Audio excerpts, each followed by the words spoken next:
Hey, everybody. Happy Wednesday, and thanks for joining us on this Wednesday edition of the WLBT Plus Digital News Desk Update, March 11th, 2026. I'm CJ Lemaster, your lead investigative reporter, and your host for this News Desk Update every weekday at 1 p.m. And we got a lot to talk about. We want to tell you about, of course, we're continuing to follow the election results because yesterday we had party primary elections for congressional seats. Typically not a huge turnout, but we did, obviously, and plus it being during spring break, that probably led to some issues there. But thus far, we've not heard any widespread problems. That's a good thing. And we have a number of results to get to. One of those, we want to go ahead and show you. So we're going to go ahead and start in House District 2. And I will just show you the WLBT.com website for this because this will give you the most recent up-to-date information. Plus, hey, if you need to look at some other races for yourself, it's right there for you on our website. In the House District 2 race, longtime Democratic Congressman Benny Thompson easily advances to the general election. He got more than 86% of the vote, easily defeating Evan Turnage and then Curtis Williams. Turnage bringing in 12.6%. Again, Benny with 86% there. In the Republican District 2 race, this primary, of course, right now, Ron Eller appears to have the edge, 50.9%, but just 400 and, I'm doing the math in my head, folks, 442 votes separate Ron Eller and Kevin Wilson. So it is a very close race. It has yet to be called at this point. Obviously, the winner of this will go on to face incumbent Benny Thompson in November. As we're looking to others as well. Let's see. Actually, wait a minute. We have a little bit more information about this House District 2 race. Let me not skip ahead, folks. So I want to tell you, just to give an idea, and again, as we look at this, while we don't have an answer at this point for the Republican primary in House District 2, we did speak to some of the candidates here. If Kevin Wilson is elected, he says that his priorities include fixing infrastructure and boosting domestic energy production, drawing on his background as the owner of an oil company. He also says he wants communities in District 2 to have a stronger voice in national elections. We also spoke with Ron Eller as the votes were being counted. Right now, we're still in this race. We have now pulled ahead, and I believe tonight we will be victorious. And I really appreciate the opportunity to be able to represent the state of Mississippi in the 2nd Congressional District. We need to all be united, regardless of what party we affiliate with, whether you're a Republican or Democrat, red versus blue, regardless of what your race is or how you self-identify. We are all one people. Now, you may have seen Eller's name before. This is his third run for the District 2 seat.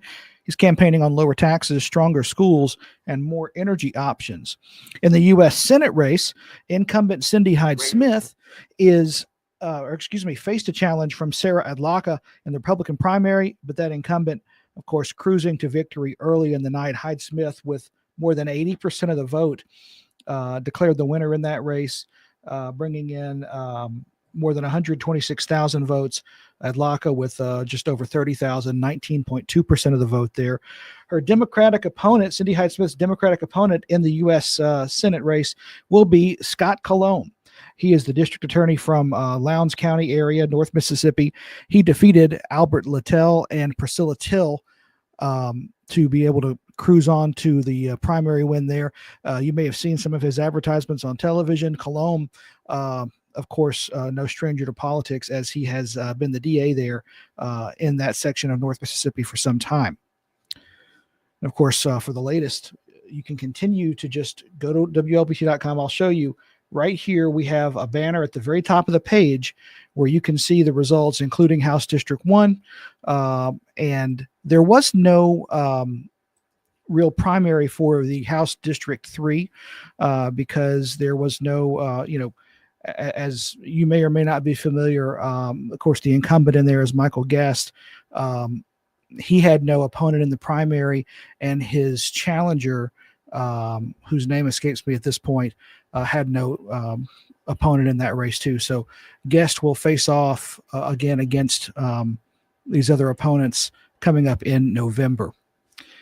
And a couple of you watching on this Wednesday, several of you watching on our live streaming platforms, of course, our OTT platform, and also Facebook and YouTube. A couple of you saying hi today. Linda Ormond saying good afternoon. I'm watching. Thank you for this information. Miss Linda, I appreciate you watching. And Britt, good afternoon, everyone. Britt is a faithful viewer. I dare say she probably has the best track record in terms of watching consistently, and we appreciate that. I want to switch gears a little bit to Jackson politics. When the new Jackson police chief starts next month, she will be the highest paid employee in the city. City Council now approving a salary of $150,000. It's about $35,000 more than previous chiefs have made. Now, the original salary cap for the job was almost $130,000 as far as how much they would have paid up to. To cover that increase, the city is using money from vacant positions and the general fund, and also revenue from police auctions. When the mayor first talked with Rochelle Brackney about being the chief, he told her the salary would be $150,000. City leaders wanted to honor that commitment. They believe it is a competitive and fair salary, and it's in line with the challenges that come with the job. Chief Brackney is more than qualified for this position, and she has the experience, and $150,000 for a person of her caliber is more than a fair price. What she's coming in and is going to have to clean up and do is very important. And like I stressed the meantime, by working in the department for 20-something plus years, I know what she go through. Dr. Rochelle Brackney officially starts her new post as chief April 1st. City leaders also taking a new approach in the effort to stop people from illegally dumping things like like tires, mattresses, and sofas that can turn neighborhoods into eyesores. The Jackson City Council wants to basically bring back the illegal dumping unit within the police department. Council members yesterday unanimously approved a resolution urging the incoming chief to reinstate the unit. They believe it could help put a stop to illegal dumping citywide.